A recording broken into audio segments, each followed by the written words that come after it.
today's review, we're going to be talking about blood, we're going to be talking about dirt, we're going to be talking about just a bunch of savagery going on in the Utah territory, which means we're going to be talking about the Netflix limited series American Primeval. Primeval. American Primeval.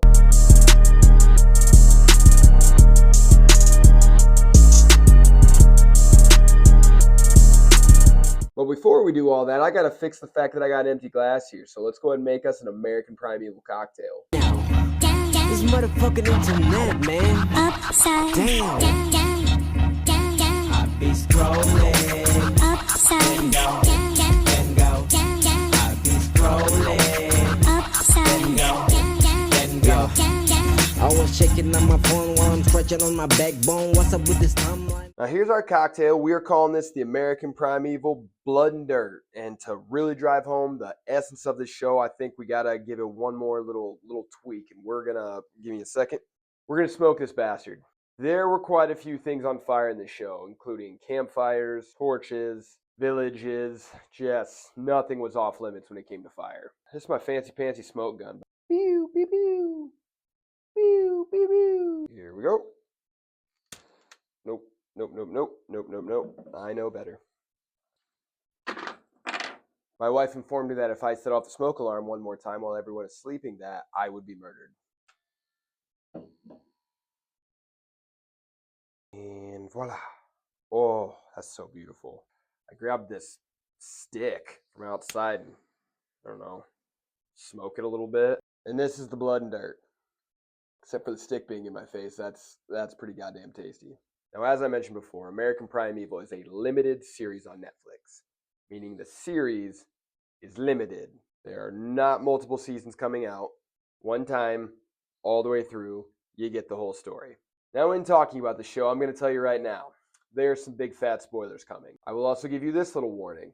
If you plan on watching the show, you better have an iron stomach because this is not for the squeamish. And this takes place in 1837 in the Utah territory. Now, the whole show revolves around your main character, Miss Sarah Rowell, and her son Devin. And the whole point is for them to go ahead and get across this territory to a place called Crook Springs so that she can find the father of the kid. Now, I know that's weird to say, but ultimately it sounds like her and the husband didn't work out well, and therapy would probably help. I don't know. But she's trying to get across this very treacherous territory, and honestly, it's filled with the U.S. military, it's filled with Mormon militia, and it's filled with Shoshone Indian tribes. No one is surviving that. It's worse than being out in the middle of the ocean with sharks, if I'm being honest. It's amazing how many hatchets and arrows just fly out of trees and out of the bushes and just right to the head. Now, she eventually links up with this guy named Mr. Isaac Reed, also played by none other than Taylor Kitsch, who you've seen in Friday Night Lights.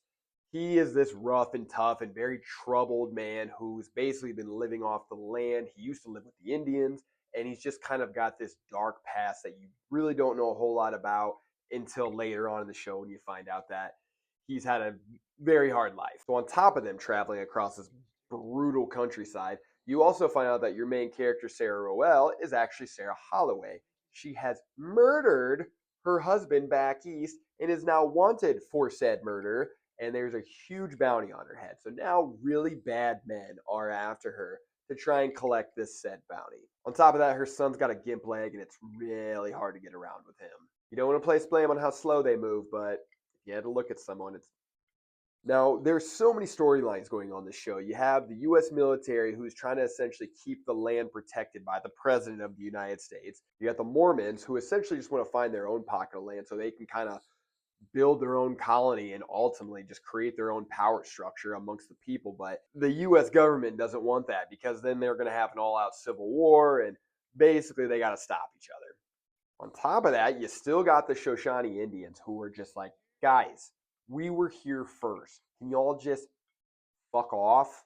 So everyone's just essentially murdering everybody. And you even have this big fight scene at the end of episode 1 where the Mormons even attack the other Mormons, but they dress up like Indians. So that way the U.S. military comes in, they look and they think, oh, all of these Indians just killed all these Mormons.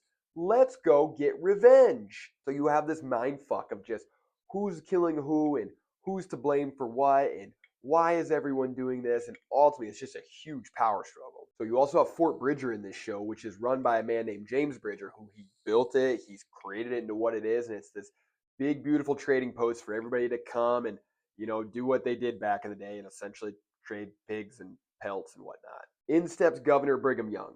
Yes, that Brigham Young. He wants to buy this trading post. It's so important to him, so he keeps making offers, and he's just an all-around icky guy. Like the whole show, he's just talking in tongues, and he's just saying weird things, and he's praying with his hand on people's heads, which I never a fan of, but he's just desperate to get this post, and you don't really know why, but ultimately it's for some sort of a power structure. The guy who created the fort, he admits he can't read, but yet he just has such eloquent verbiage just all throughout the show. He just has beautiful one-liners that are just like, what? Like, how are you smart enough to speak like that? It's something that don't look too much into it, but honestly, it's definitely I'm not sure about that. Now, Miss Holloway, her son, and Mr. Reed, they're still traveling across this dangerous territory, and they kind of pick up a sidekick, a little Shoshani girl who can't speak English or speak words just at all. Dangerous settlers, whether they're Mormons, French settlers, just everybody just is out to get them. And the whole time, Mr. Reed's just telling her, go back. Go back to the fort, take your son with you, go back east, and don't fuck around out here. Now, in that same storyline, you have the Mormons, who are starting to get worried because they left a few survivors after attacking the other Mormon. And they know that if those survivors get anywhere significant, they're going to be like, oh, we were attacked by other Mormons, not Indians. So they're just scouring this territory, looking for the last remaining survivors. Miss Holloway and her son being a couple of them. And honestly, everyone's just losing their mind at this point. Now, the U.S. military steps in at this time, and they're basically just glorified cops. And they're trying to figure out who gone done did it and who killed all these people. And the Mormons know that if the U.S. military finds out, they're fucked. Meanwhile, Brigham Young still trying to buy this fort with no success, even though he is offering wild amount of money. Finally, one of the Mormon survivors actually makes it to the U.S. military, and the first thing she does is she goes, it wasn't the Indians, it was other Mormons. The U.S. military basically go and they confront the Mormons. The Mormons say, no, it wasn't us. The survivor goes, bullshit, I saw you. But the U.S. military is looking at this Mormon army and they're like, shit, they got more guys than we do. U.S. military goes ahead and calls for help. Calling for help, though, is sending one man on a horse in a 3-day ride to go get more troops that may or may not come in an additional 3 days. So we're talking 6-day notice here. So because of that, the Mormons know they have the numbers, so they go and they just fucking kill everyone in the U.S. military, which sounds super illegal. Pretty sure it is. Don't think there were laws back in, so they just fucking kill everybody. Now the Mormons are feeling good, and they're like, we got all this momentum. Let's go kill the Indians. Not really a happy ending for them, but I think it's history. I don't know. I didn't really pay attention in that class. And after 6 episodes, Governor Brigham Young finally purchases the fort he's been trying to purchase for 6 episodes. And the first thing he does is burn that bitch down. Literally burns everything down because it was the wrong color of wood or something. I don't know. He just burns the whole place down. Meanwhile, our main character has almost made it to Crook Springs. She is so close to there, but the bounty hunter now has caught up to her, and he has taken her capture. So now Mr. Isaac Reed has to go and save her ass because why not? So the two of them tag team off the top ropes and kill all the bounty hunters and basically get away scot-free.